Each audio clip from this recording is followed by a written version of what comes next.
managed to find a very unique band. You know how much I love diverse music that doesn't fit into a specific genre or category. And it's in a similar sort of vein as the band High Lung, which I shared a little while ago now. They are a band which came to my attention on a YouTube recommended for you on my recommended page, which never normally happens for me. My YouTube recommended has just been all over the place at the moment, so it's suggesting stuff for me which I'm like, I have no interest in that whatsoever. But they did me good, did me a solid on this recommendation. So the band is called Artican.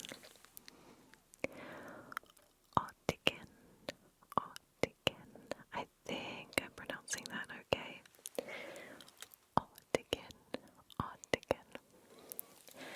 And they are a Siberian Aboriginal group who do like the throat singing, like the Who. If you know who the Who are, the HU, they do that kind of rock throat singing.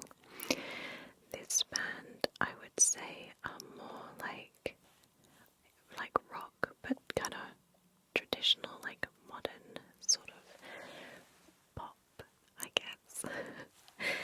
It's really hard to describe because it's so unique. They're like all the vocals and all the instruments that go with it. I really love a couple of their songs because it has like a really good like beat to it and a really good like rhythm, and because like I believe they sing in their like traditional language. There's something about it which is quite magical, and it really just like transports me to another place, another time, and I really, really enjoy it. So I'll link down in the description their YouTube channel and a couple of songs that I like. But the band is called Artican, and they're a Siberian Aboriginal group.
his life ultimately used him and pretty much chained him to the stage to perform night after night, despite him having medical conditions and mental health issues which caused him a lot of trouble and a lot of upset.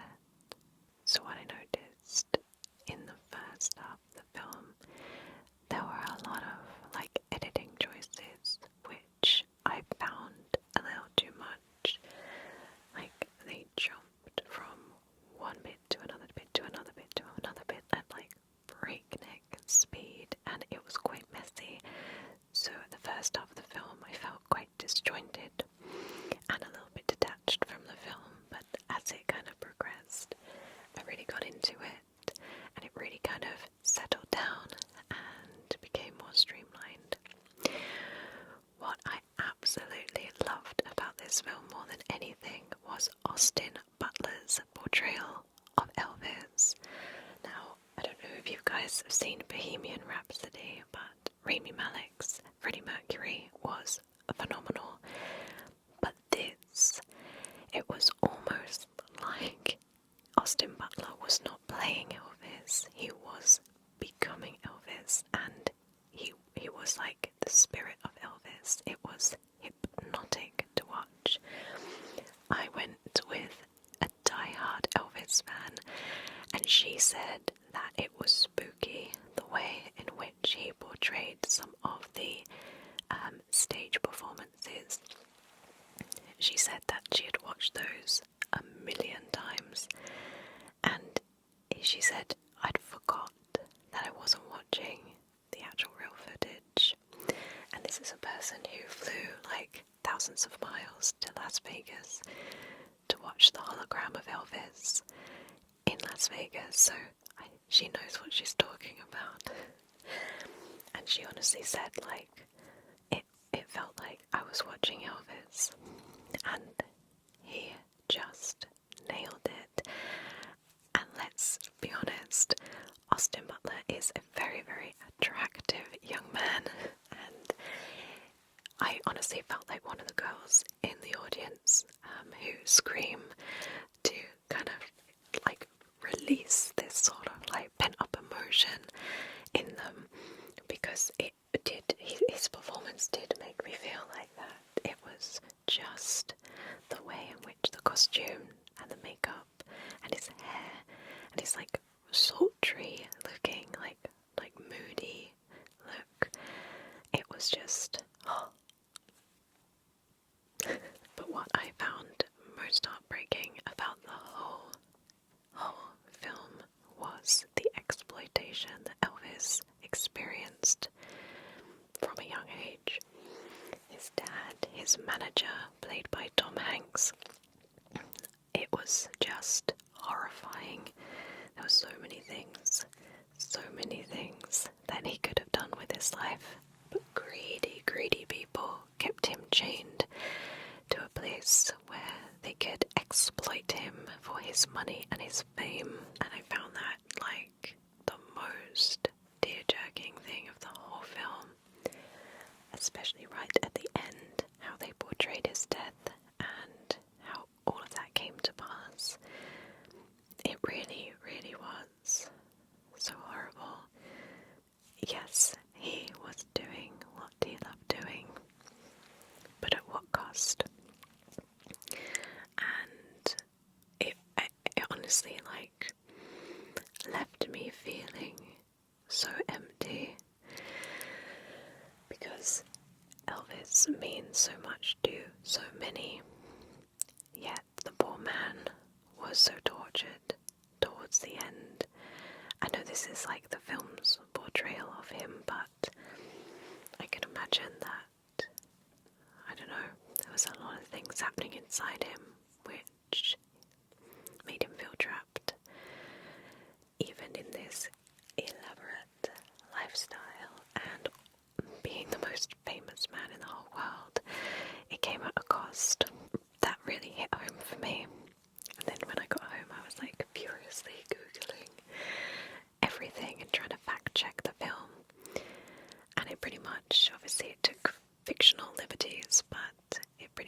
checked out. So Elvis, amazing film, amazing portrayal of Elvis by Austin Butler, and I honestly hope that he wins an Oscar because, oh my god, amazing, amazing.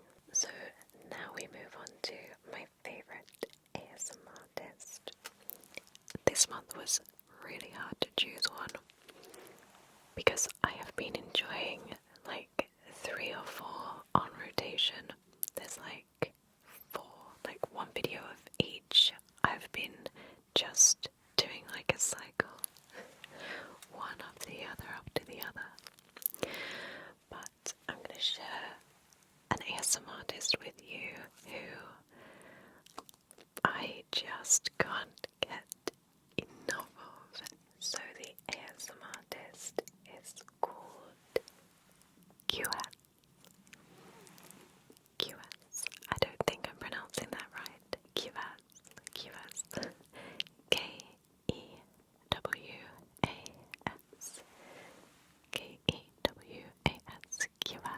QS. And my absolute favourite video of hers, which I watch on repeat, is ASMR hand measuring and leather glove fitting real person.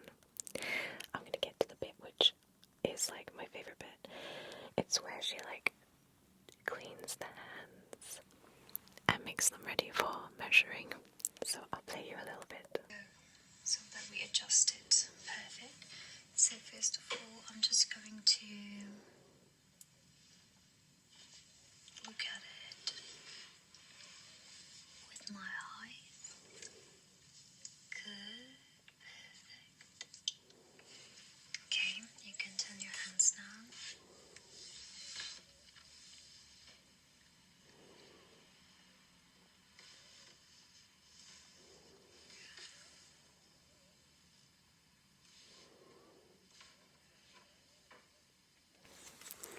So I absolutely love that bit. I love the whole video, but honestly, I don't make it that far because I am out like a light. What I really love about her videos is her accent. You all know that I love non-native English accents. I think she is Czech, so she has like obviously a very distinctive accent which just sends tingles all over my head and neck, and the way in which she speaks is so delicate but formal and professional, which is just so amazing.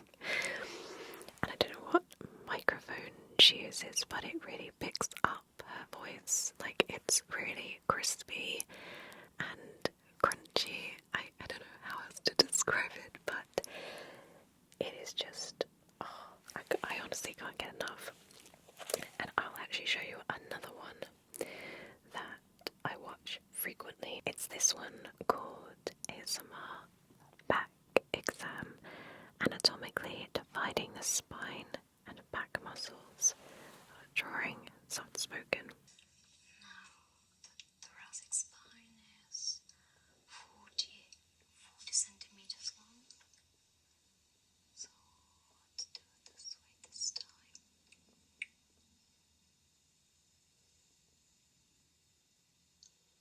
So it's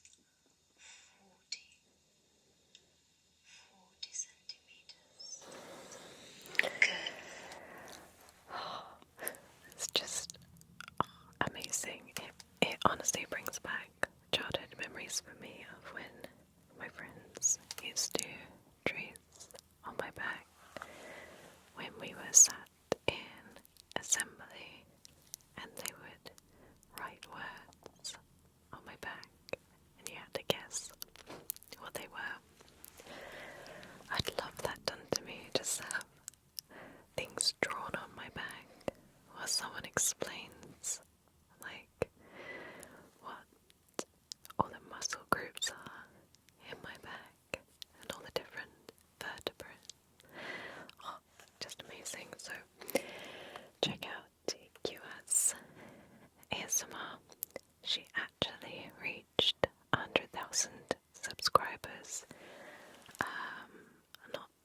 this week, the last week, but very recently, so go and congratulate her on 100,000 subs because she deserves it. Her work is just flawless. I absolutely love it. So now we move on to my favorite thing. And this is a little bit special. So I went to Cornwall on my summer holidays and I visited Tintagel Castle. Tintagel Castle. You probably saw a couple of pictures floating around on my Instagram somewhere. And in the gift shop, they sold English heritage, various different alcohols. Now, they sold like the normal wine, the normal whiskey, but what truly caught my eye was Mead. Now, I've heard of Mead. I hear of it in, role-playing games, on TV and film, but I never knew what the heck it was. I've never tried it in my life. So I thought, do you know what?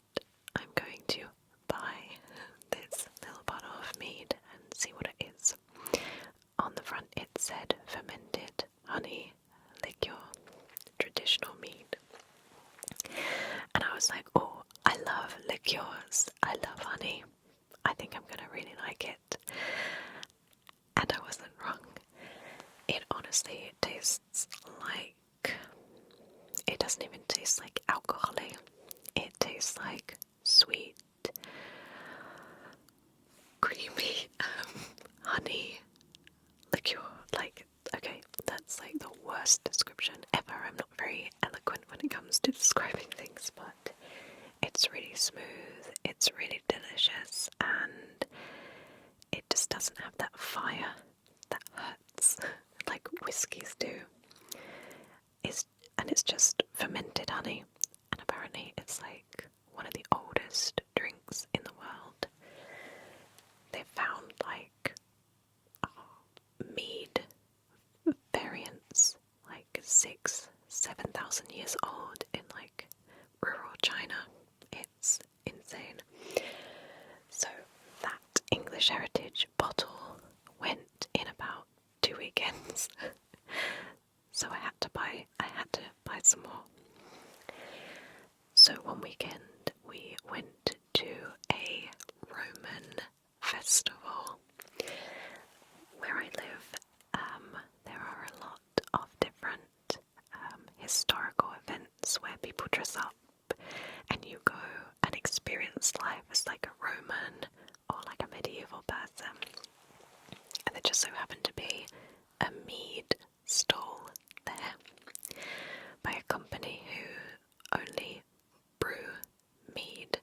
And I was like, thank the heavens, because I'd run out. So, the company is called Nid Hogger. And they are a company based in York, in Yorkshire. And they do traditional mead as well as these flavoured meads. For example, this one is elderflower. I absolutely love elderflower. It's one of my favourite tastes, flavours.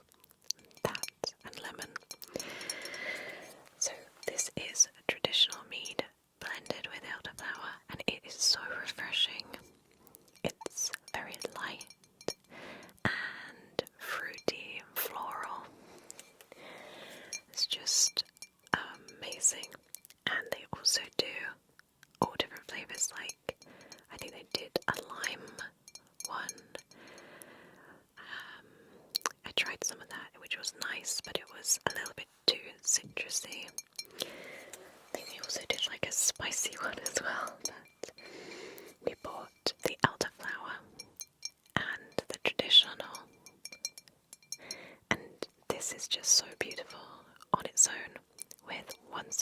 ice cube. Just so refreshing. It's like a summer afternoon dibble. So this is Mead, and I'll link the company down in the description, plus also the English Heritage one that I tried. This bottle here, I believe, was £25, and it is quite a large bottle. But the English Heritage one is a smaller bottle, and I think it was like £20, so this is more value for money, I would say. Plus it comes in a really lovely bottle. So now we move on to my favourite cosmetic. It's another lip gloss. I'm obsessed with them at the moment. I've had so many custom video requests for lip gloss application, and a very lovely person requested a long video with lip glosses, but I didn't have enough lip glosses for that time, so they kindly contributed some money towards some more lip glosses, and I pretty much bought every single lip gloss in this collection, and it's just, I love every single one of them. So they are the NYX Butter Glosses. This is just a very, very small selection of them.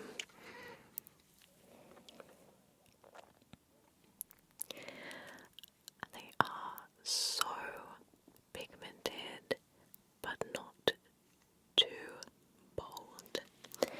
And they range from like really rich reds at the end there to like browns, nudes, and pinks. I particularly love this one, which is Red Velvet, because it's just like a really deep red colour. It wants to focus. I also love this one, which is Ginger Snap, which is like a very rich, creamy brown colour,